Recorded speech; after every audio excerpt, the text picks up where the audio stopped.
Let me ask you something. What if that scattered feeling you have, being pulled in a dozen different directions, what if that's actually your greatest strength? And what if the advice you've been listening to your whole life is just plain wrong? You know exactly what I'm talking about. It's late, you've got, 20 tabs open on your computer. One's a tutorial for some new design software, another's a deep dive on AI, and a third is about how to start a podcast, and you're genuinely excited about all of them. But then that feeling hits you. It's like a wave of guilt that just washes over everything. That graphic design project? Yeah. It's half finished. That coding course you paid for? Still waiting for you. And that brilliant podcast idea is just another note buried on your phone. It feels like you're always starting, but never, ever finishing. And then that voice pops into your head. You know the one. It sounds like every teacher, every boss, every well-meaning relative you've ever had. And it's whispering that same old rule. You have to pick one. You have to specialize. That's the only way to succeed. But what if that's not a golden rule? What if it's a trap? What if trying to shove your brilliant, multi-passionate self into a single tiny box isn't just hard? What if it's the very thing holding you back from doing your best work? Let's blow that myth wide open. So first, we have to understand where this whole idea even came from. Let's call it the specialist's myth. It really took off with this guy, Laszlo Polgar. He was an educational psychologist who had this radical, really intense belief. He was totally convinced that you could take any healthy kid and, with enough focused practice, turn them into a genius in pretty much any field. And he wasn't just theorizing. He decided to prove it by experimenting on his own children. And you know what? The crazy thing is, it worked.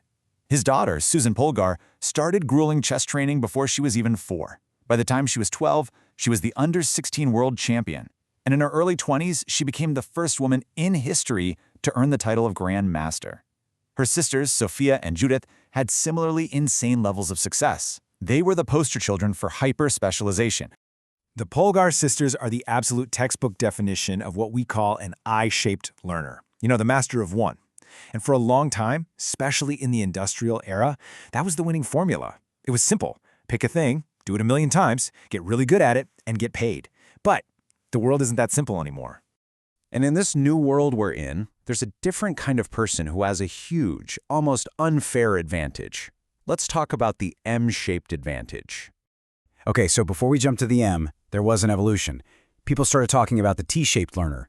This is someone who has that deep I-shaped expertise in one thing, but they also have this broad, general knowledge across a bunch of other areas. A perfect example is Alexander Fleming. He was a specialist in bacteria, for sure, but it was his broad curiosity that made him look at a contaminated petri dish and go, what's happening here, instead of just tossing it. And that one moment of connecting two different fields gave us penicillin. Pretty big deal. And that brings us to today. This is where it gets really powerful. The M-shaped learner. We're not just talking about one area of expertise anymore. We're talking about someone who develops deep, serious skills in 3, maybe even 4 different areas, all built on that wide base of interests. They don't just know one thing well, they know several things well.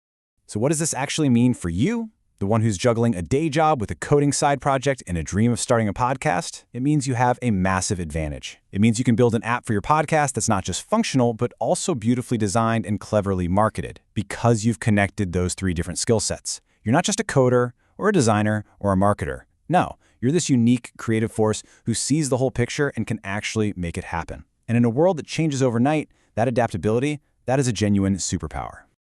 Okay, so being M-shaped is the goal. Awesome. But how in the world do you actually get there without feeling like you're drowning in projects? Let's get practical. I'm going to give you a super simple playbook. It's a system with just 4 folders to manage everything. This is how you're going to turn that chaos into a clear strategy. Seriously, grab a piece of paper or just open 4 folders on your computer right now. We're going to sort every single one of your interests and projects into one of these buckets: money skills, curiosity skills, leverage skills, and domain skills. Ready? Let's do it. All right, folder number 1, money skills. This is for the stuff that pays the bills, plain and simple. If you're a freelance designer, graphic design goes right in here. The whole point of this folder is to optimize. Ask yourself, how can I make this skill more profitable, like this quarter? Maybe that means raising your rates or finding a tool that makes you work faster. This folder is all about immediate, practical income. Next up, Folder number 2, curiosity skills. Okay, this is my favorite. This is your playground. That podcast idea, it starts here. Learning about nutrition just because it's interesting? Here. Practicing yoga? Yep, here too. There is one critical rule for this folder: zero pressure. You are not allowed to worry about making money from these things. This is your personal research and development lab. It's where your future big ideas get started. Third folder, leverage skills. These are the secret weapons, the force multipliers. Think about skills like getting amazing at using AI tools, or learning how to write copy that actually sells, or mastering project management. A skill in this folder doesn't just add one more thing to your list, it makes your design skills, your coding skills, all your other skills way more valuable. This is how you 10x your effectiveness. And finally, folder number 4, domain skills. This is where you go deep on industry knowledge. So for a creative pro, it's not just about learning how to design. It's about understanding the business of design. It's learning about how to get clients, what the big industry trends are, and how to manage the finances of a creative business. This folder is what turns your craft into a real career. And when you start organizing your life like this with these 4 folders, something kind of magical happens. That overwhelming to-do list suddenly starts to look like a plan. The chaos starts to look like a strategy. You realize you're not just chasing random shiny objects, you're consciously building your unique M-shape one skill at a time. And that's the big takeaway here. Your interests aren't random at all. They're literally a blueprint for what makes you uniquely brilliant.